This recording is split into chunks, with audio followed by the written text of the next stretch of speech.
Part 1.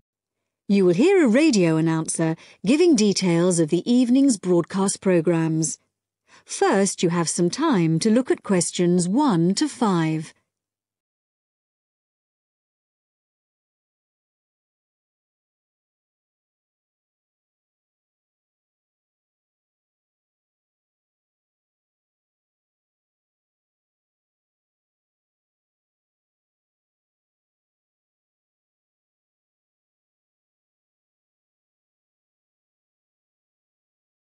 Now listen carefully and answer questions 1 to 5. The time is 6:55 on Thursday, October the 15th. And now here is a brief review of this evening's programmes on Radio 6. Starting in just a few minutes, at 7 o'clock, we have the first programme in our new series, Animal Talk, a documentary with Laura Martins and Jeff Burns. And I'll be telling you some more about that in a minute. Then at 7:50 there will be a broadcast on behalf of the Rare Species Protection Group, telling you about some of the work they're doing to preserve endangered species. This will be followed at 8 o'clock by today's episode of Park Square, our drama series following the fortunes of a close-knit community in North London, in which Sunita begins to wonder if Carl has been telling her the truth, and Carl gets into trouble when a private email is read by the wrong person. At 8:30 we have our phone-in programme, What's Your View? Today's topic is the impact of the media, and you are invited to call in with your own views and questions on this topic. If you have a question for the panel, the number to call is 0207 815 4222. This will be followed at 9 o'clock by News and Weather, and then at the new time of 9:20 we have our Book of the Week, read by Graham Stanish. This week's book is a collection of Rudyard Kipling's Just So stories, which the author wrote for his children at the beginning of the 20th century, and which are now enjoyed by children and adults alike. This evening's story, entitled How the First Letter Was Written, is an imaginary account of the events that led to the invention of writing, involving a young girl called Taffy, and a series of misunderstandings that arise when Taffy sends the first written message in the history of the world. Before you hear the rest of the talk, you have some time to look at questions 6 to 10.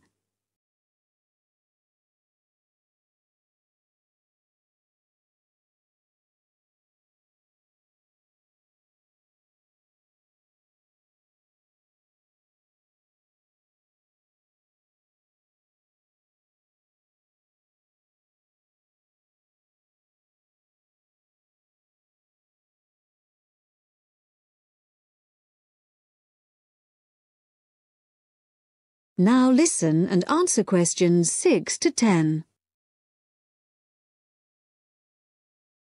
And now, some more information about our major new documentary series, Animal Talk, which explores the fascinating area of animal communication. Tonight's programme compares the communication systems used by two of the world's largest creatures, the killer whale and the elephant. Although these might seem like very different creatures, in fact, there are a lot of similarities between them. They're both mammals, they both live in groups, and the social bonds they form are extremely strong. For example, when a new elephant is born, the others in the group will all gather round to greet it. They also live for a long time, like humans, and their brains are very large, which means that there may be room for something in there that allows them to process some type of language. In the programme, Laura Martins, who has spent many years studying the communication systems of whales, describes how although whales do have very good sight, like humans they mostly use sound to communicate. In the case of whales, this is because this travels well in water, where visibility may be limited. In the programme, you'll hear underwater recordings of the whale calls, but what we don't know yet is whether the whales are talking to one another, or whether the sounds are just to allow them to identify one another. Also speaking on the programme is Dr. Jeff Burns, who has made a special study of elephant communication. Elephants use all their senses to communicate, but as Dr. Jeff Burns explains, one way we are only just beginning to find out about is what has been referred to as silent singing. Sounds produced by elephants which are too low for humans to hear, but can be heard by other elephants. And did you know that another way in which elephants can hear is with their feet? So, when one elephant stamps on the ground, maybe to warn about danger, the sound travels through the ground, and another elephant up to 30 kilometres away may pick it up. To find out more about exactly how they do this, stay tuned to Radio 6 for Animal Talk. That is the end of part 1. You now have half a minute to check your answers.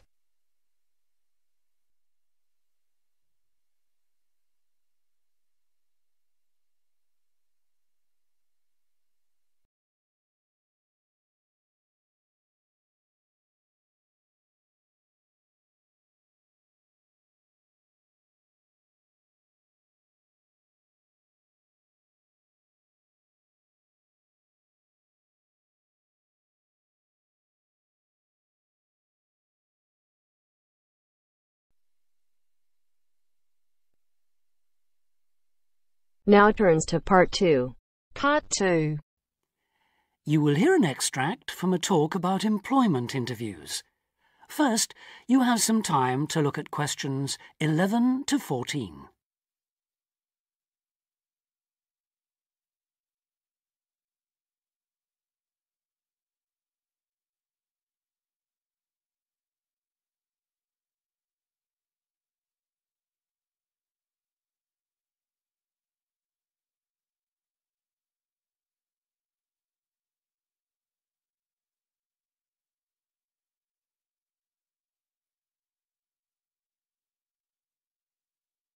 Now listen carefully and answer questions 11 to 14.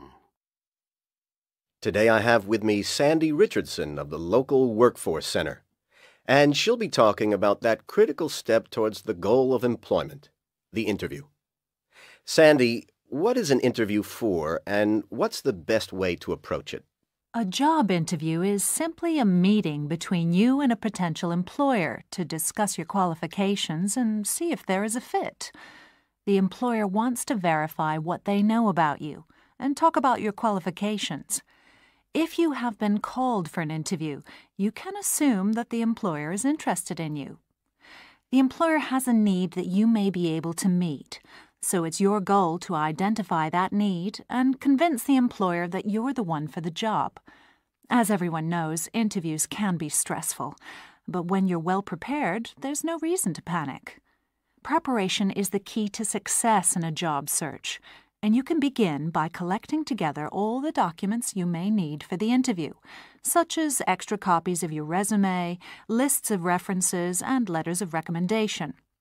You could also take some work samples, selecting from what you have designed, drawn, or written, for instance. And make sure you have a pen and pad of paper for taking notes. The next step is to find out about the post. The more you know about the job, the employer, and the industry, the better prepared you will be to target your qualifications. Always request a job description from the employer and research employer profiles at the Chamber of Commerce or local library. You could also try to network with people who work for the company or with employees of companies associated with it. The next step is to match your qualifications to the requirements of the job. A good approach is to write out your qualifications along with the job requirements. Think about some standard interview questions and how you might respond. Most questions are designed to find out more about you, your qualifications, or to test your reactions in a given situation. If you don't have any experience or skills in a required area, think about how you might compensate for those deficiencies. Before you hear the rest of the talk, you have some time to look at questions 15 to 20.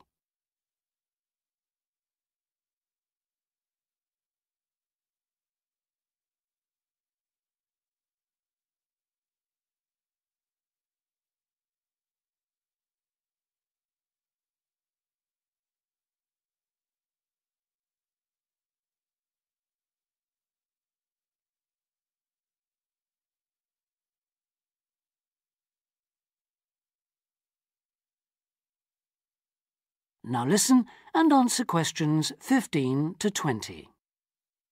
During an interview, it's important that you be yourself. Get a good night's sleep and plan your travel to be there in plenty of time so that you're not arriving out of breath with 30 seconds to spare. Don't, though, present yourself for the interview too early, 10 minutes at most. In the interview, listen carefully to each question asked. Take your time in responding and make sure your answers are positive. It's important to express a good attitude and show that you're willing to work, eager to learn, and are flexible. If you are unsure of a question, don't be afraid to ask for clarification. In fact, it's sometimes a good strategy to close a response with a question for the interviewer. In general, focus on your qualifications and look for opportunities to personalize the interview. Briefly answer questions with examples of how you responded in comparable situations, from either your life or previous job experiences. Something you should avoid are yes or no responses to questions, but don't dwell too long on non-job-related topics. Use caution if you are questioned about your salary requirements. The best strategy is to avoid the question until you have been offered a job. Questions about salary asked before there is a job offer are usually screening questions that may eliminate you from consideration, so be warned. On the other hand, it isn't inappropriate to show your enthusiasm if your first impressions of the interview and of the employer are good ones. So, if the job sounds like what you are looking for, say so. Keep in mind that the interview is not over when you are asked if you have any questions. Come prepared to ask a couple of specific questions that again show your knowledge and interest in the job. Close the interview in the same friendly, positive manner in which you started. When the interview is over, leave promptly. Don't overstay your time. Think about the interview and learn from the experience. Evaluate the success and failures. The more you learn from the interview, the easier the next one will become. You'll become much more confident. To close, here are a few more tips. First, maintain good eye contact throughout the interview and be aware of nonverbal body language. Second, dress a step above what you would wear on the job. Go to the hairdressers, have a shave, etc. Remember that your appearance is a key indicator of whether you have the right attitude, so it can pay to give some thought to how you look. And finally, don't be a clock watcher. That is the end of part 2. You now have half a minute to check your answers.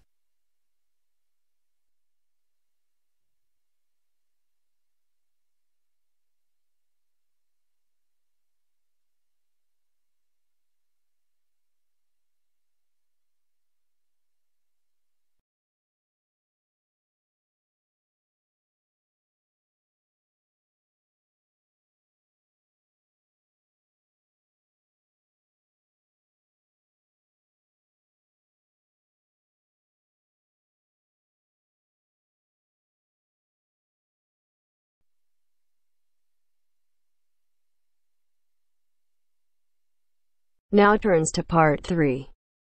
Part 3. You will hear a woman called Phoebe, who is training to be a teacher, talking to her tutor called Tony about research she has done in a school. First, you have some time to look at questions 21 to 25.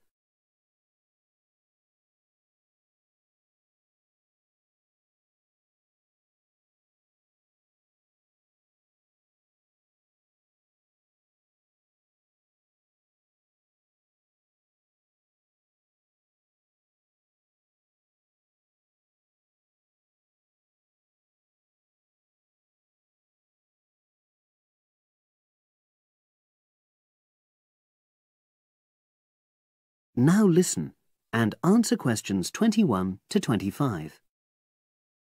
So, how did you get on with your school-based research, Phoebe? Well, it was exhausting, but really valuable. Good. What was the specific focus you chose? My title is Attitudes Towards Study Among 11 to 12-year-old Pupils. Right, and what made you choose that focus? Well, that's a bit difficult. Lots of my classmates decided on their focus really early on, mainly on the basis of what they thought would help in their future career, You know, in their first years teaching. So that's what helped you decide? Actually, it was that I came across a book written by experienced teachers on student attitudes, and that motivated me to go for the topic. OK. So what were your research questions or issues? Well, I wanted to look at the ways students responded to different teachers, particularly focusing on whether very strict teachers made teenagers less motivated. And from your research, did you find that was true? No, not from what I saw, you know, from my 5 days observation, talking to people and so forth. OK. We'll talk about the actual research methods in a moment, but before that, can you briefly summarise what your most striking findings are? Well, what really amazed me was the significant gender differences. I didn't set out to focus on that, but I found that boys were much more positive about being at school. Girls were more impatient. They talked a lot about wanting to grow up and leave school. Very interesting. Yeah, it is. From doing the research, it was clear to me that you might start out to focus on one thing, but you pick up lots of unexpected insights. Right. Did you get any insights into teaching? Yes, certainly. I was doing a lot of observations of the way kids with very different abilities collaborate on certain tasks. You know, help each other. And I began to realise that the lessons were developing in really unexpected ways. So what conclusion do you draw from that? Well, I know it's necessary for teachers to prepare lessons carefully, but it's great if they also allow lessons to go their own ways. Good point. Now, I'm really pleased to see you doing this. Analysing and drawing conclusions based on data. But surely this isn't proper data. Because it's derived from such small-scale research. Well, as long as you don't make grand claims for your findings, this data is entirely valid. I like the way you're already stepping back from the experience and thinking about what you've learned about research. Well done. But I know I could have done it better. As you become more experienced, you'll find ways to reduce the risk of difficulties. OK. Now you have some time to look at questions 26 to 30.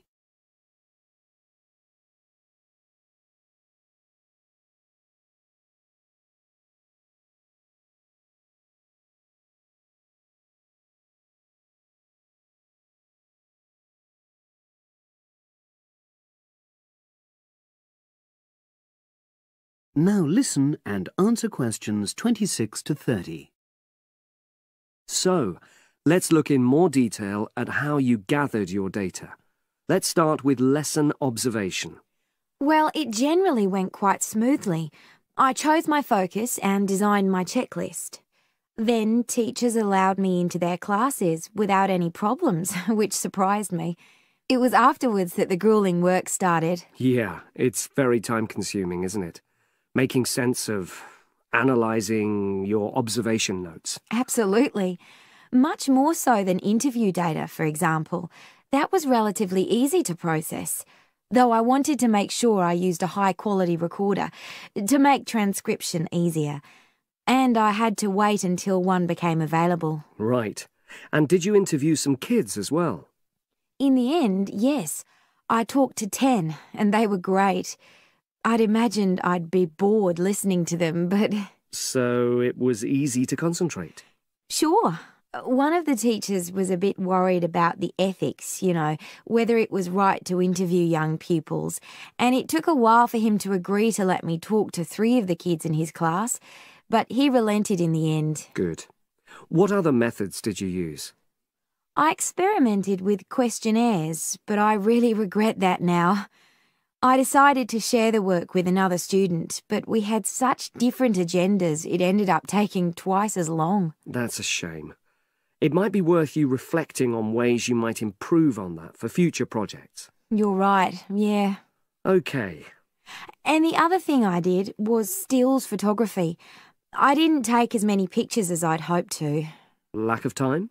It's pretty easy just snapping away, but I wanted each snap to have a purpose, you know, that would contribute to my research aims, and I found that difficult.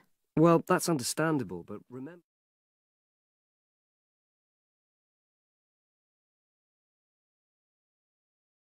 That is the end of part 3. You now have half a minute to check your answers.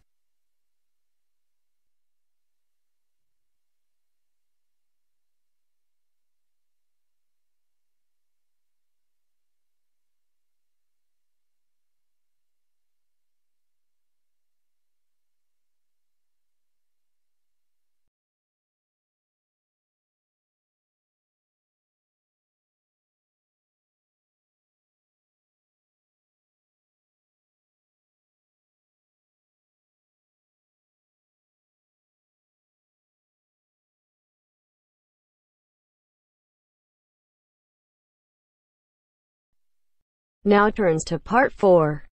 Part 4. Now listen to the second part of the lecture. As you listen, complete the notes below. First, you have some time to look at questions 31 to 40.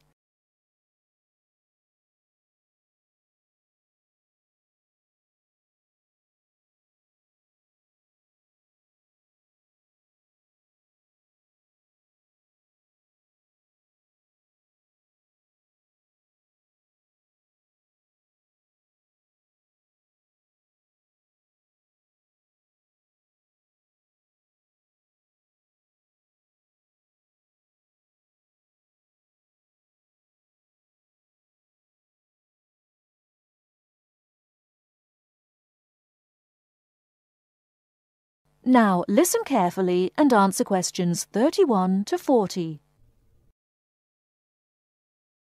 Many typically American characteristics, individualism, self-reliance, informality, punctuality, and directness, are a result of those values mentioned earlier. Other national traits could also be identified, however. 1. Americans cooperate. Although often competitive, Americans also have a good sense of teamwork and cooperate with others to achieve a goal. 2. Americans are friendly, but in their own way. In general, friendships among Americans tend to be shorter and more casual than friendships among people from other cultures. This has something to do with American mobility and the fact that Americans do not like to be dependent on other people. Americans also tend to compartmentalize friendships, having friends at work, family friends, friends on the softball team, etc. 3. Americans ask a lot of questions, some of which may to you seem pointless, uninformed, or elementary. Someone you have just met may ask you very personal questions. No impertinence is intended. The questions usually grow out of a genuine interest. 4. Americans tend to be internationally naive. Many Americans are not very knowledgeable about international geography or world affairs. They may ask uninformed questions about current events and may display ignorance of world geography. Because the US is not surrounded by many other nations, some Americans tend to ignore the world. 5. Silence makes Americans nervous. Americans are not comfortable with silence. They would rather talk about the weather than deal with silence in a conversation. 6. Americans are open and usually eager to explain. If you do not understand certain behavior or want to know what makes Americans tick, do not hesitate to ask questions. Just as values and traits differ somewhat from one culture to another, so do the personal habits associated with good manners and courtesy. While very often there does not seem to be any particular reason why a particular way of doing something is considered good manners, observing these cultural rules will make Americans more comfortable with you, and therefore you with them. It is, of course, impossible to cover all the possibilities here. If you are unsure in a situation, just ask. Americans like to be helpful. 1. Queuing up or lining up is essential. Courtesy requires that you do not push from behind, stand next to the person being helped, or cut into a line. If you should accidentally bump someone, you should say, "Excuse me." 2. Americans blow their noses into a tissue. Spitting, clearing phlegm, or sniffing as from a cold are considered rude. 3. It is considered poor manners to slurp, chew noisily, or open your mouth while chewing. 4. Questions are seen as a good way of getting acquainted, but questions about a person's age, financial affairs, cost of clothing or personal belongings, religious affiliations and sex life are considered too personal for questioning, except between very close friends. 5. Men generally do not hold hands or link arms in public with other men. This is somewhat more acceptable between women and quite common between men and women. Now, a few words about personal safety. Unfortunately, in the US one must be aware of crimes. It is wise to be especially careful until you are familiar with the community in which you live. Remember that good judgment and common sense can significantly reduce chances of having an unpleasant and perhaps harmful experience. Basic safety rules include the following. 1. Do not walk alone at night. 2. When you leave your room, apartment, or automobile, make sure that all doors are locked and all windows are secured. 3. Do not carry too much cash or wear jewellery of great value. 4. Never accept a ride from a stranger. Do not hitchhike and do not pick up hitchhikers. 5. Be careful of purses and wallets, especially in crowded metropolitan areas where there may be purse snatchers and pickpockets. 6. If a robber threatens you, at home or on the street, try not to resist unless you feel that your life is in danger and you must fight or run away. Give up your valuables as calmly as you can and observe as much as possible about the robber to tell the police when you report the crime. A final note. Keep an open mind. Don't judge what you see as right or wrong, but make it a challenge to try to understand the variety of American behaviours which you may observe. You certainly do not have to participate in something you disagree with, but you can try to understand it. This will help you build an attitude of intelligent and liberated respect for cultures, both your own and others. That is the end of part 4. You now have half a minute to check your answers.